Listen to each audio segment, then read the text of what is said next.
নমস্কাৰ জব আৰু কেৰিয়াৰ টিভিৰ অন্য এটি ইনফৰ্মেটিভ ভিডিঅ'লৈ আপোনালোকক স্বাগতম জনাইছোঁ। আজিৰ এই ভিডিঅ'টোত মই আপোনালোকক দেখাবলৈ গৈ আছোঁ বিভিন্ন ধৰণৰ নতুন যিবিলাক ভেকেঞ্চিজ আহিছে সেই ভেকেঞ্চিসমূহৰ বিষয়ে।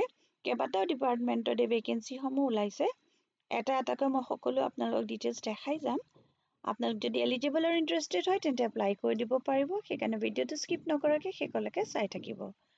আৰু যদি ভিডিঅ'টো চাই ভাল পায় তেন্তে লাইক এটা কৰি দিব আৰু লগতে যদি এতিয়ালৈকে মোৰ চেনেলটো ছাবস্ক্ৰাইব কৰা নাই ছাবস্ক্ৰাইব কৰি ল'ব।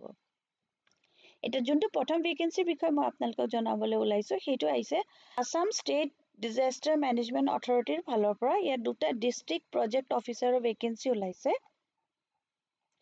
এই পষ্টকেইটাৰ কাৰণে যোনটো এডুকেশ্যনেল কোৱালিফিকেশ্যন বিচাৰিছে সেইটো হৈছে bachelors degree in any discipline from a recognized institute বা university or equivalent, minimum 3 years working experience বিচাৰিছে as a full-time paid employee in any organization of repute, dealing with disaster management in government, semi-government, public sector undertakings.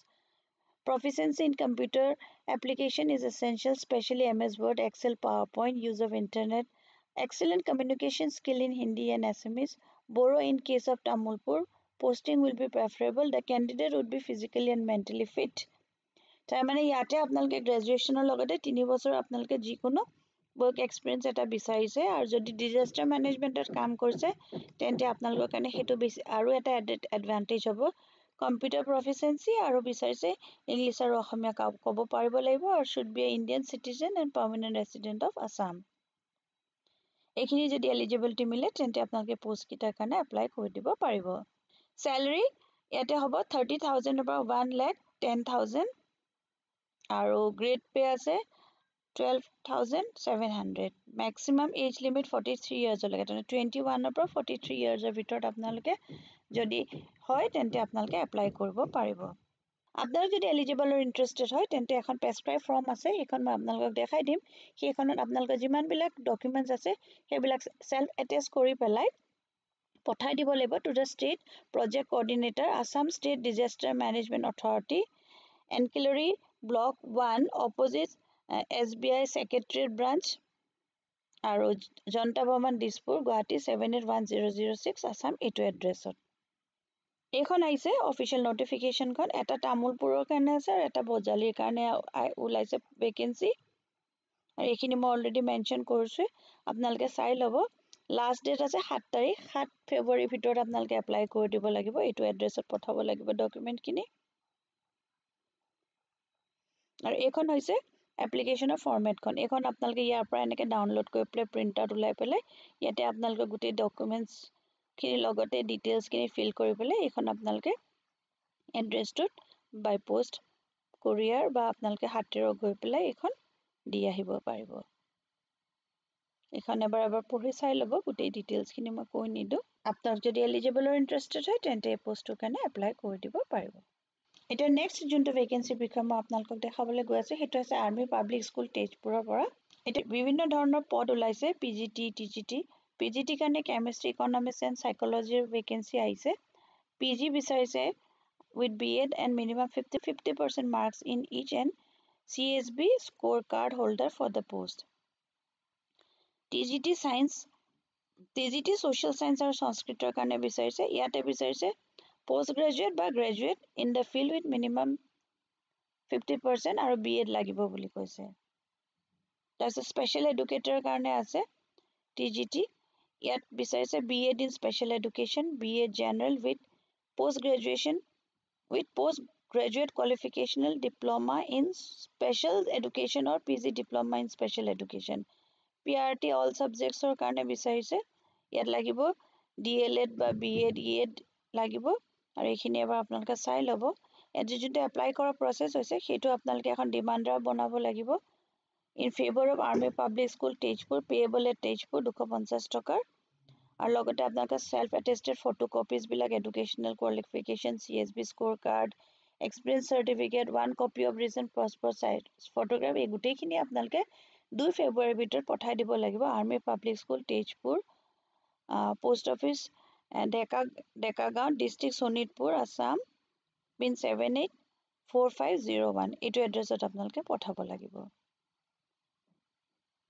আৰু এইখন হৈছে official নটিফিকেশ্যনখন এইখন এবাৰ আপোনালোকে চাই ল'ব ইয়াত সকলো ডিটেইলছ মেনশ্যন কৰা আছে আপোনালোক যদি এলিজিবল আৰু ইণ্টাৰেষ্টেড হয় তেন্তে এপ্লাই কৰি দিব পাৰিব ইয়াৰ পিছত নেক্সট মই আপোনালোকক যোনটো ভেকেঞ্চিৰ বিষয়ে দেখাবলৈ গৈ আছোঁ সেইটো আহিছে শোণিতপুৰ জিলা ন্যায়পালিকাৰ পৰা আৰু ইয়াৰ কাৰণে গাঁৱৰ আইনী স্বেচ্ছাসেৱকৰ খালী পদ ওলাইছে 800টা মেট্ৰিক পাছ বিচাৰিছে ইয়াত এটা পদ ওলাইছে আৰু ইয়াৰ কাৰণে যোনটো এজ লিমিট হৈছে সেইটো হৈছে 21 বছৰ 21 বছৰৰ পৰা আপোনালোকে upper age limit as per government norms যিটো থাকে সেই হিচাপে আপোনালোকে এপ্লাই কৰিব পাৰিব ইয়াৰ কাৰণে যোনটো এলিজিবিলিটি ক্ৰাইটেৰিয়া বিচাৰিছে আপোনালোকে মেল বা ফিমেল হ'লে এপ্লাই কৰিব পাৰিব প্ৰথমতে আপোনালোকে চিটিজেন অফ ইণ্ডিয়া হ'ব লাগিব আৰু local resident of Sonitpur district হ'ব লাগিব 10 পাছ হ'ব লাগিব আৰু বিশেষ তেনেকৈ একো বেছি কোৱালিফিকেশ্যন বিচৰা নাই যোনটো সিলেকশ্যন প্ৰচিডিউৰ হ'ব সেইটো শ্বৰ্ট লিষ্ট কৰিব আৰু তাৰপিছতে আপোনালোকক ইণ্টাৰভিউৰ কাৰণে মাতিব এইটো কাৰণে আপোনালোকে যদি সিলেক্ট হয় তেতিয়াহ'লে এটা ট্ৰেইনিং দিব আৰু তাৰপিছতে আপোনালোকৰ ভেকেঞ্চিটোৰ কাৰণে আপোনালোকক তেখেতলোকে ৰিক্ৰুট কৰিব এপ্লাই কৰা যোনটো প্ৰচেছ হৈছে সেইটো আপোনালোকে এখন যোনখন ষ্টেণ্ডাৰ্ড ফৰ্ম থাকে সেইখনত আপোনালোকে দুখন পাছপৰ্ট সাইজ ফটোগ্ৰাফৰ সৈতে বাকি যিমানখিনি আপোনালোকৰ টেষ্টিমনিয়েলছ আছে সেইখিনি সেলফ এটেষ্ট কৰি পেলাই দিব ফটোকপি কৰি সেলফ এটেষ্ট কৰি দিব আৰু পঠাব ডিস্ট্ৰিক্ট এণ্ড সেশন জাজ কাম chairman district legal service authority Sonitpur তেজপুৰত পঠাব লাগিব এখন হৈছে অফিচিয়েল নটিফিকেশ্যনখন যোনখন 7 তাৰিখে ওলাইছিলে আৰু ইয়াতে গোটেই ডিটেইলছখিনি দিয়া আছে যোনখিনি মই অলৰেডি মেনশ্যন কৰিছোঁ এইটো যোনটো লাষ্ট ডেট হয় সেইটো 22 তাৰিখ 22 জানুৱাৰীৰ ভিতৰত আপোনালোকে এপ্লাই কৰি দিব লাগিব এই পোষ্টকেইটাৰ কাৰণে যদি এলিজিবল আৰু ইণ্টাৰেষ্টেড হয় এইখন হৈছে তেজপুৰ ডিস্ট্ৰিক্ট জুডিচিয়াৰী অফিচিয়েল ৱেবছাইটখন ইয়াতে আপোনালোকে বাকি ডিটেইলছসমূহ ইয়াতে নটিফিকেশ্যনখন থাকিব ৰিক্ৰুটমেণ্টছত গ'লে আপোনালোকে পাব এইটো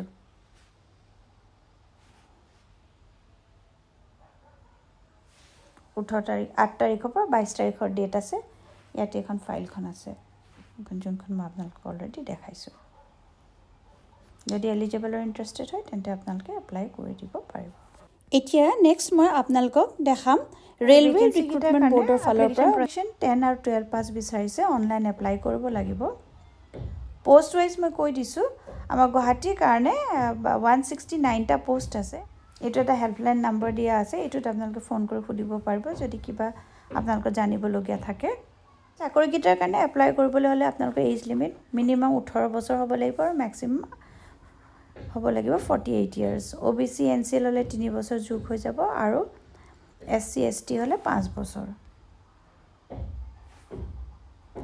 এপ্লাই কৰাৰ যোনটো এলিজিবিলিটি ক্ৰাইটেৰিয়া দিছে সেইটো কৈছে 10 পাছ 12 পাছ ডিগ্ৰী বা গ্ৰেজুৱেশ্যন হ'লে আপোনালোকে এপ্লাই কৰিব পাৰিব ইয়াতে যোনটো এপ্লিকেশ্যন ফিজ কৈছে যোনকেইটা কেটেগৰিজ দিছে SC ST ex servicemen PWD female এইখিনিৰ কাৰণে কৈছে যদি আপোনালোকে পৰীক্ষাটো দিয়ে CBT যোনটো ফাৰ্ষ্ট টেষ্ট পৰীক্ষা দিয়ে তেতিয়াহ'লে আপোনালোকৰ পইচাটো ৰিফাণ্ড হৈ যাব তাৰমানে 250 টকা দি আপোনালোকে এপ্লাই কৰিব লাগিব আৰু পৰীক্ষাটো যদি আপোনালোকে দিয়ে তাৰপিছতে আপোনালোকে এইটো ৰিফাণ্ড পাই যাব অলপমান বেংকে টেক্স এটা কাটিব যোনটো ট্ৰানজেকশ্যন ফি আৰু এইখিনি আৰু জেনেৰেল কেটেগৰীৰ কাৰণে 500 টকা যোনটো ৰিফাণ্ড হৈ যাব যদি আপোনালোকে আপোনালোকে যদি পৰীক্ষাটো বহে CBT যোনটো কম্পিউটাৰ বেছ টেষ্ট হয় সেইটো দিলে আপোনালোকে ৰিফাণ্ডৰ কাৰণে এপ্লাই কৰিব পাৰিব এটা যোনটো এপ্লাই কৰাৰ প্ৰচেছ হৈছে সেইটো আপোনালোকে অফিচিয়েল ৱেবছাইটত যাই কৰিব লাগিব আৰু লাষ্ট ডেট হৈছে 6 তাৰিখ এখন হৈছে অফিচিয়েল নটিফিকেশ্যনখন ইয়াতে আপোনালোকে সকলো ডিটেইলছ পাই যাব এবাৰ পঢ়ি চাই ল'ব এইখিনি ডিটেইলছখিনি দিয়া আছে গোটেইখিনি মই নেদেখাওঁ কাৰণ 109 পেজৰ এখন হয় বহুত দীঘলীয়া হয় গোটেই ৰুলছ এণ্ড ৰেগুলেশ্যনছখিনি আপোনালোকে চাই ল'ব আৰু গোটেইখিনি ইয়াতে মেনশ্যন কৰা আছে ইয়াতে গৈ পেলাই আপোনালোকে অনলাইন এপ্লাই কৰিব লাগিব এইখিনিতে যোনটো এপ্লাই বাটন আছে তাতে ক্লিক কৰি পেলাই অলৰেডি যদি ৰেজিষ্টাৰ্ড আছে তেন্তে আপোনালোকে লগ ইন কৰিব পাৰিব আৰু যদি এতিয়ালৈকে আপোনালোকে কৰা নাই তেন্তে আপোনালোকে এবাৰ ৰেজিষ্ট্ৰেশ্যনটো কৰি ল'ব লাগিব এইখিনি ডিটেইলছ এবাৰ চাই ল'ব আৰু তাৰপিছতে আপোনালোকে এপ্লাই কৰি দিব পাৰিব এবাৰ যদি দৰকাৰ হৈছে হেল্পলাইন নম্বৰটোত আপোনালোকে সুধি চাব এইকেইটা ফোন নম্বৰ দিয়া আছে 10টা পৰা 5টা বজাৰ ভিতৰত